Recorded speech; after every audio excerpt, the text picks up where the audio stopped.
Hello everyone, this is Juan Landano and welcome back. Today we have another cool topic, jack of all trades or master of one.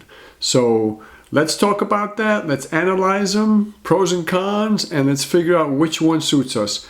Let's get started. So for those of us that don't know the difference, right, this is an expression that's been around for a while. Jack of all trades or master, you're a jack of all trades and a master of none, right? That means that you do a little bit of everything and you never really master one thing. So the question here today is, do we become a jack of all trades where we do all kinds of different types of photography, or do we become a master of one, right? That's the question. So many times in our lives we're confronted with this, right? I think, mechanics, are confronted with this, right? Do I become a specialist in one type of automobile and really learn that well? Or do I do all kinds of automobiles, open up my shop to more people? There are pros and cons. You can already start to see what's happening here, right? If you open up your shop to all kinds of vehicles, more people may come. You may not become as good of a mechanic, especially for really tough work, right? Understanding some of those electronic glitches and things like that. So there are things you may not be able to solve, right? And then you start losing clientele and you start losing popularity. Or do you become a master of one, and where you just focus on one brand and you become so good that everybody just knows that you're the man or the woman for that job, right? For that type of automobile or motorcycle. And so that's the pro, but then the con is you're not getting as much work, right? If you become like a BMW, for example, mechanic, well, you're limiting yourself to BMWs, right? Anybody else that has issues, they're going to go somewhere else, right? So that's basically jack of all trades or master of one. So I made a little list here, right? And it involves the type of photography we can get into. And there are, oh my gosh, there must be hundreds, right? But I just put some of the popular ones on here and I'm going to take a look real quick. But you got weddings, right? Weddings require redundancy, and redundancy just means you have to have backup. You don't go to a wedding with like one camera and one lens and one flash, right? I had a flash fail me once and my backup was like an old flash from a manual camera. I can't tell you what I felt that day, but I made it work. It doesn't hurt to have experience and a little know-how, right? But I shot a whole wedding with a flash that belonged to like a film camera on a full digital SLR body, and if I moved back, the light was too dark. If I moved forward, the light was too bright. So I had to adjust the camera in every single shot. The initial part of that was I sweat like blood and tears, but then you get over it, right? But so it's a bad idea. That's the whole point, right? You go do weddings and events like that, you need backup, right? When people are expecting you to pull through and it's just like a one-time deal, right? You're going to shoot, we'll come up with others here, but so that's one, right? You need redundancy. So I'm looking at portraits, right? Portraits, you need some good lenses, right? You have one or two good lenses for portraits. A lens that opens a lot, right? Good f-stop, so you can get good bokeh and depth of field, shallow depth of field, right? So that's one where if you're going to get into that, you're going to need to think about that equipment, right? We have commercial events. Commercial events, you go to a company to shoot the CEO, the VPs and stuff. You need lights. You need good equipment, but you need lights and you need a crew, right? So do you have people you can call to help you, right? We have baby pictures, right? Props, if people are going to come to your house, if you're going to go to their house, do you have enough props to shoot some cool baby pictures, right? Boxes, toys, all kinds of little fuzzy animals and things to keep them happy and smiling, right? Then you have pets, right? Pets, props as well, patience, right? And maybe some cleanup equipment.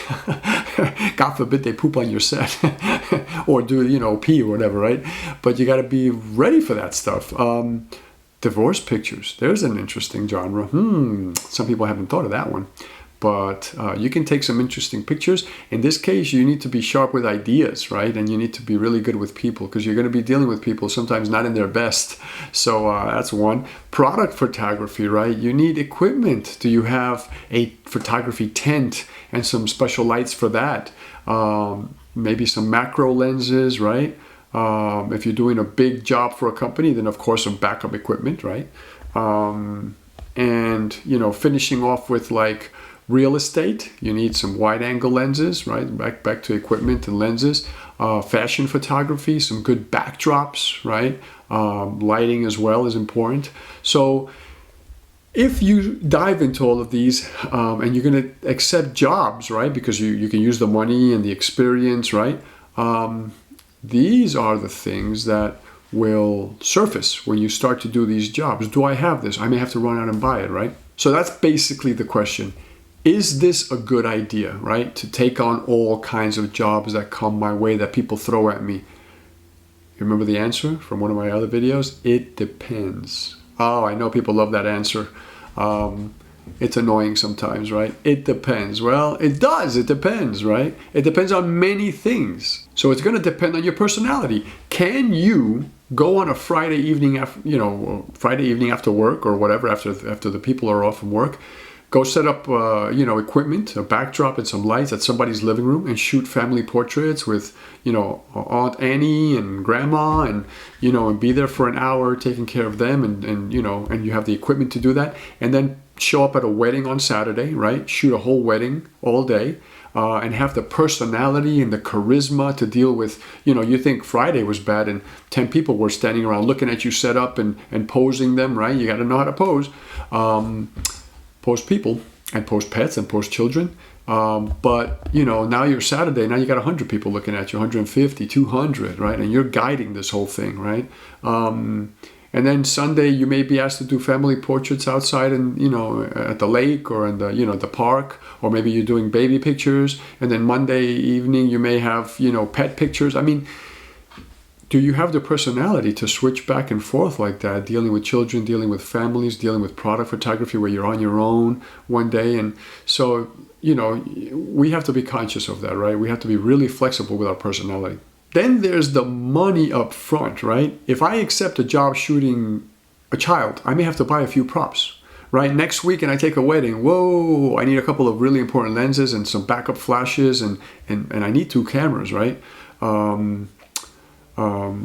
I took a job for commercial photography. Oh, what kind of commercial photography? Jewelry? I better buy a tent and some of those lights and make sure I have a good macro lens and some backdrops for the tent, right? Inside the tent. And maybe some props like bricks and wood that give a little character to the jewelry you're shooting, right? Depending on the theme, you sit down and you talk to them, right? These are the investments that you got to come up front with, that you got to put down the money for, right? Pets, some more props, right? And then you decided to shoot fashion another weekend. Whoa, you better buy some backdrops. So the money up front is going to be heavy. Like you're going to be spending way more than you're making. So you either have to put this stuff on credit cards and then really push yourself to make that money back. Or if you have that money already, count on draining your bank account a little bit while you buy all that so you can start making it all back, right? So that's another one of those things to think about. Then there's the space. As a photographer, do I have the space to shoot the things that come my way, right? People might say, I want to shoot at your studio, right? My house is a mess. I live in an apartment, whatever. I have a big family. Where's your studio? Well, you may have to rent a studio, right? Do you have time? Do you have a studio you can rent? And do you have the money to do that up front before you get paid, right? And if you do have a studio, and maybe you have your own studio, maybe you have a garage that you really made into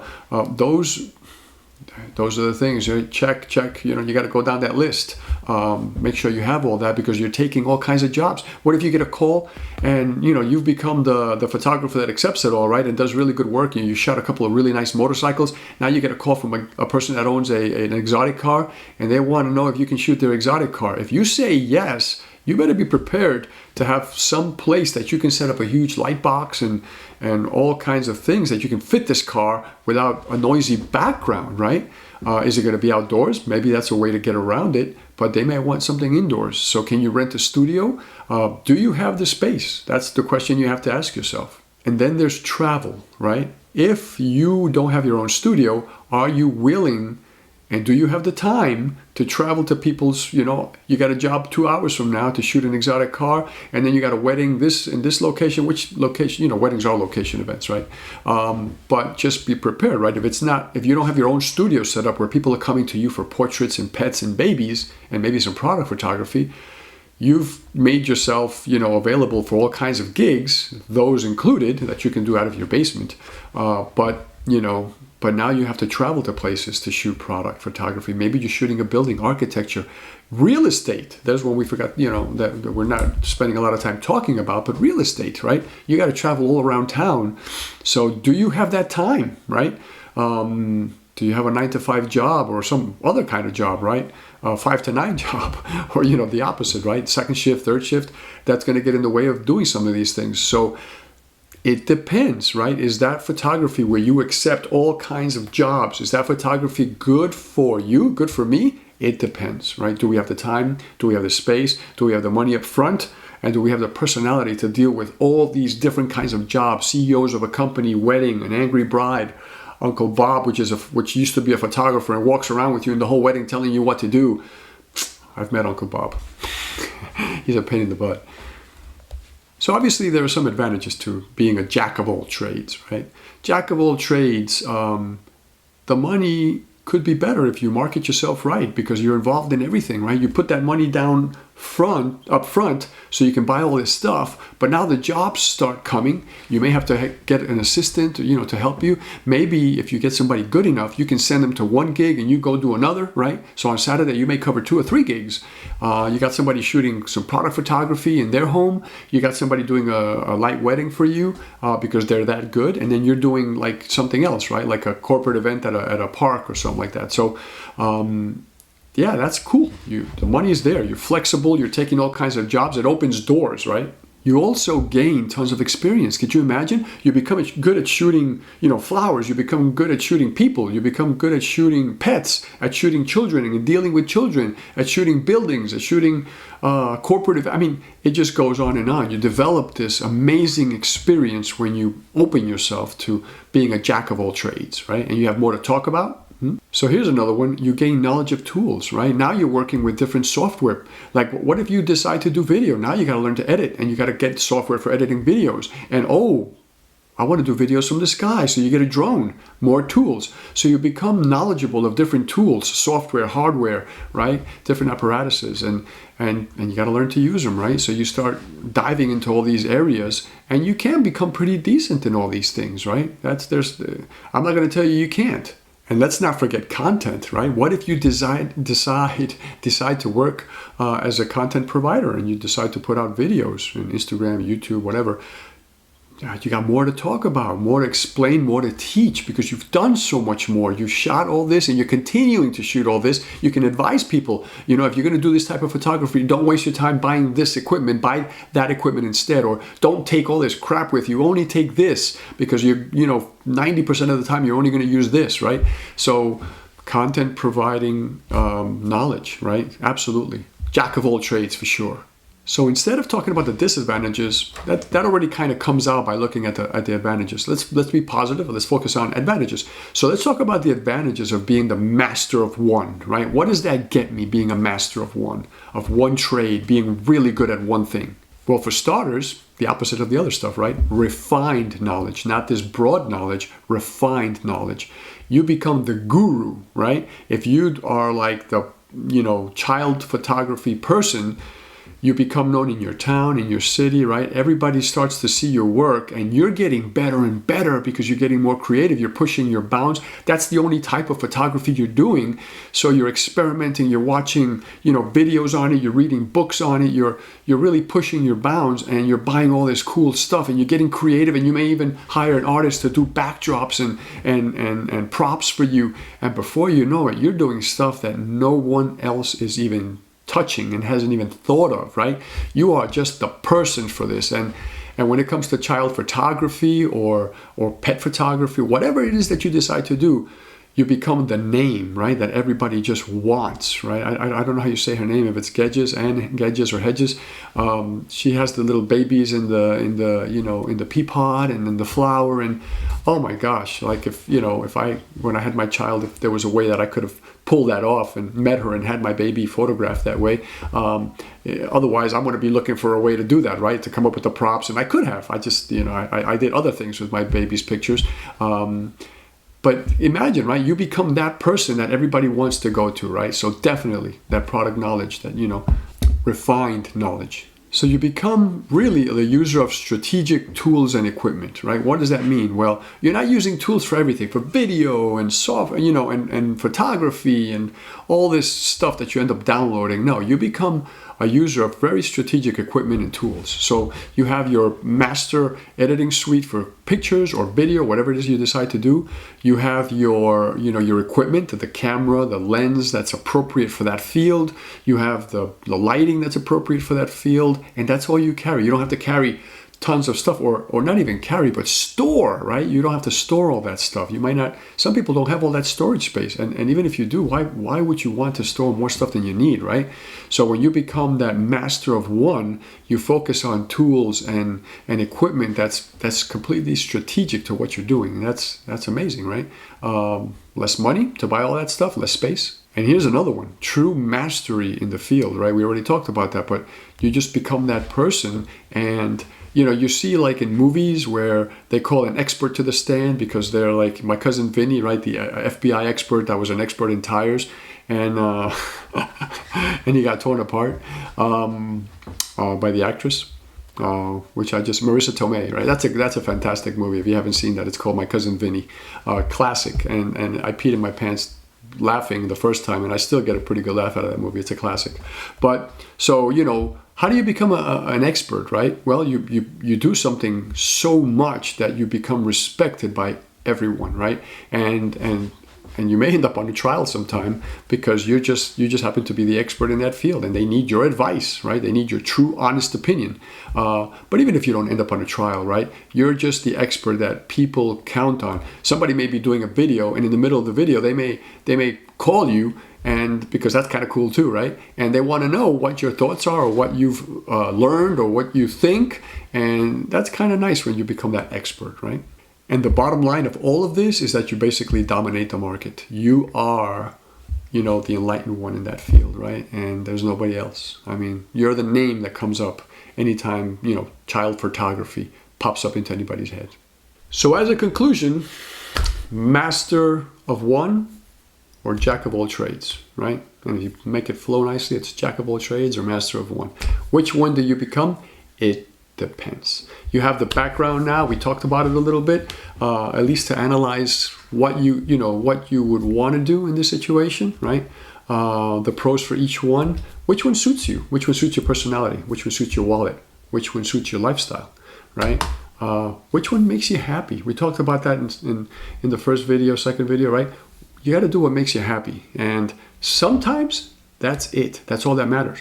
It's not the money. You might have the money to buy all that equipment. You might have the space. You might have all the time in the world to travel to all these places and shoot people with your camera, right? Let's make that clear. But it doesn't tickle you inside, right? I think I shot over 100 weddings, and I started pulling away from weddings because I loved doing creative things, and weddings can be very creative. But you know what happens in weddings, and if you've shot them, you know this.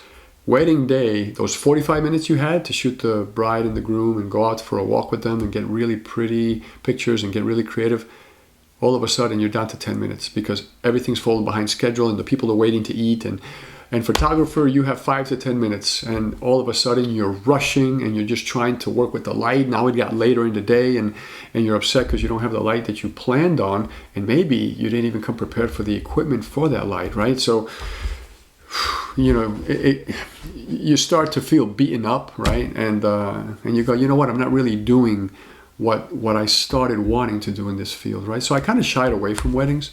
So do what makes you happy, because you're going to do that best, and it's going to shine, and it's going to show. Your work's going to show. People are going to see it, right? So that's it. That's all I have. If this was useful, give me a thumbs up. If you absolutely hate me and don't want to see me anymore, give me a thumbs down ×2. Make sure you click it twice, because you want to make sure you let me know. And subscribe. And if you want more of this content coming, I got like 30, 40 more topics that I'm trying to figure out which one to do next, because they're all so related in photography, right? Lenses tie into cameras, tie into equipment, tie into people.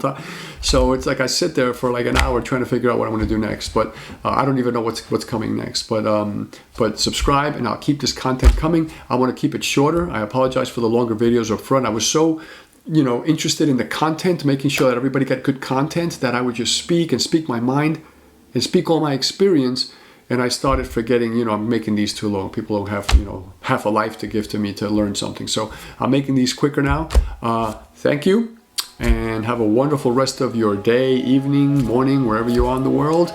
And I'll see you next time. Ciao for now.